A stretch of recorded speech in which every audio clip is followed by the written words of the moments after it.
ಭಾರತ ಮತ್ತು ಪಾಕಿಸ್ತಾನದ ನಡುವೆ ಯುದ್ಧದ ಕಾರ್ಮೋಡ ಯುದ್ಧದ ಕಾರ್ಮೋಡ ಕವಿದಿದೆ. ಇದೆಲ್ಲದರ ನಡುವೆ ನಿನ್ನೆ ಅಷ್ಟೇ ಬ್ಯಾಕ್ ಟು ಬ್ಯಾಕ್ ಆಗಿ ಪ್ರಧಾನಿ ಮೋದಿಯವರು ತಮ್ಮ ಸಚಿವ ಸಂಪುಟ ಸಭೆಯನ್ನು ನಡೆಸ್ತಾರೆ. ರಕ್ಷಣಾ ಸಚಿವರೊಂದಿಗೆ ಸಭೆಯನ್ನು ನಡೆಸ್ತಾರೆ.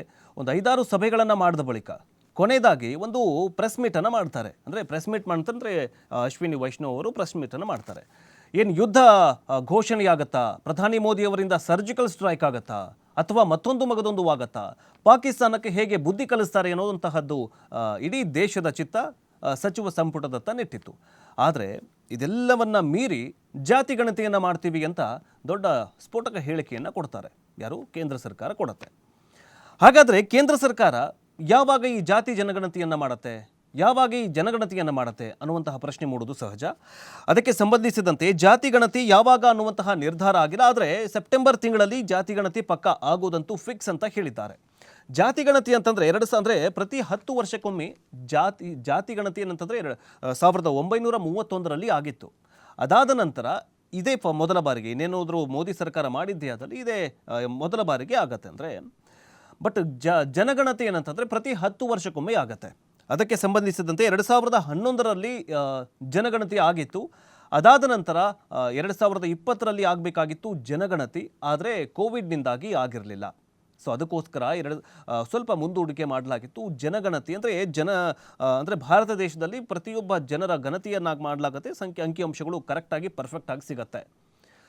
ಪ್ರತಿ 10 ವರ್ಷಕ್ಕೊಮ್ಮೆ ಈ ಜನಗಣತಿ ಆಗತ್ತೆ. ಆದರೆ ಕೋವಿಡ್ನಿಂದಾಗಿ ಆಗಿರಲಿಲ್ಲ. ಸೊ ಅದಕ್ಕೋಸ್ಕರ 2025 ಸೆಪ್ಟೆಂಬರ್ ತಿಂಗಳಲ್ಲಿ ಎರಡು ಕೂಡ ಆಗತ್ತೆ. ಜಾತಿ ಗಣತಿನೂ ಕೂಡ ಆಗತ್ತೆ, ಜನಗಣತಿಯೂ ಕೂಡ ಆಗತ್ತೆ ಅಂತ ಕೇಂದ್ರ ಸರ್ಕಾರ ಹೇಳಿದೆ. ಇನ್ನು ಬ್ರಿಟಿಷ್ ಆಳ್ವಿಕೆಯಲ್ಲಿ 1931ರಲ್ಲಿ ಜಾತಿ ಗಣತಿ ಆಗಿತ್ತು. ಭಾರತದಲ್ಲಿ 1931ರ ಕೊನೆಯ ಬಾರಿಗೆ ಜಾತಿ ಗಣತಿ ಆಗಿತ್ತು. ದೇಶ ಬ್ರಿಟಿಷರ ಆಳ್ವಿಕೆಗೆ ಒಳಪಟ್ಟ ಸಮಯದಲ್ಲಿ ಆಗಿದ್ದಂತಹ ಈ ಒಂದು ಜಾತಿ ಗಣತಿ ಜಾತಿ, ಧರ್ಮ ಮತ್ತು ಉದ್ಯೋಗ ಮುಖ್ಯವಾಗಿ ಇಟ್ಟುಕೊಂಡು ಗಣತಿಯನ್ನು ನಡೆಸಲಾಗಿತ್ತು. ಇದು ಭಾರತದ ಸಂಕೀರ್ಣ ಸಾಮಾಜಿಕ ರಚನೆಯನ್ನು ಅರ್ಥ ಮಾಡಿಕೊಳ್ಳೋದಕ್ಕೆ ಬ್ರಿಟಿಷರಿಗೆ ಅಗತ್ಯವಾಗಿತ್ತು. ಅದಕ್ಕೋಸ್ಕರ ಏನು ಮಾಡಿದ್ರು ಅಂತಂದರೆ ಅಂದಿನ ಕಾಲದಲ್ಲಿ 1931ರ ಕಾಲದಲ್ಲಿ ಭಾರತದಲ್ಲಿ ಜಾತಿ ಗಣತಿಯನ್ನು ಮಾಡಲಾಗಿತ್ತು. ಇನ್ನು 2011ರಲ್ಲಿ ನಡೆದಿದ್ದಂತಹ ಗಣತಿ ಬಹಿರಂಗವೇ ಆಗಿರಲಿಲ್ಲ.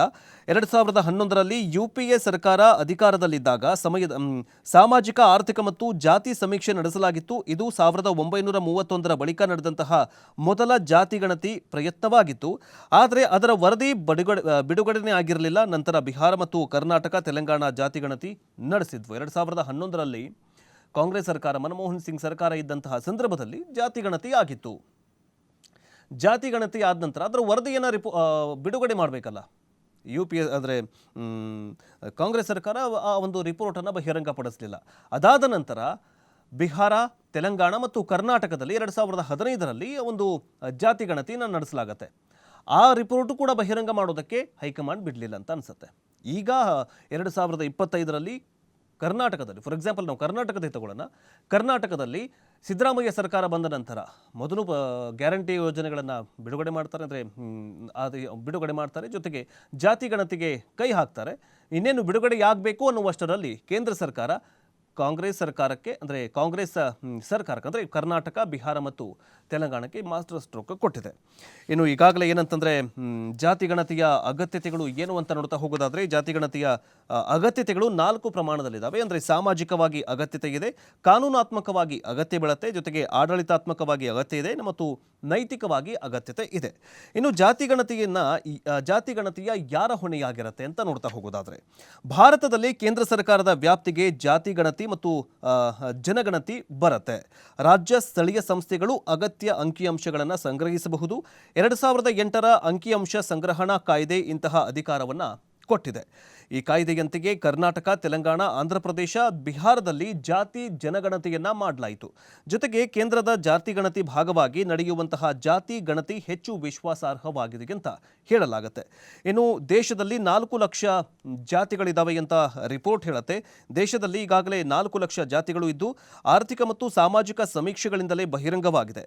2012ರಲ್ಲಿ ಕೇಂದ್ರ ನಡೆಸಿದಂತಹ ಆರ್ಥಿಕ ಸಾಮಾಜಿಕ ಸಮೀಕ್ಷೆ, ಕೇಂದ್ರ ಗ್ರಾಮೀಣಾಭಿವೃದ್ಧಿ ಸಚಿವಾಲಯ ನಡೆಸಿದಂತಹ ಸರ್ವೆ, 1931 ಜಾತಿ ಆಧಾರಿತ ಗಣತಿಯನ್ನು ನಡೆಸಿದಂತಹ ಬ್ರಿಟಿಷರು ಅಂದು ದೇಶದಲ್ಲಿ 4141 ಜಾತಿಗಳು ಪತ್ತೆಯಾಗಿದ್ವು. ಅಂತಂದರೆ 1931ರಲ್ಲಿ ನಡೆದಂತಹ ಜಾತಿ ಗಣತಿ ಅಂದರೆ ಅವಾಗ ಬ್ರಿಟಿಷರು ಮಾಡಿದ್ರು.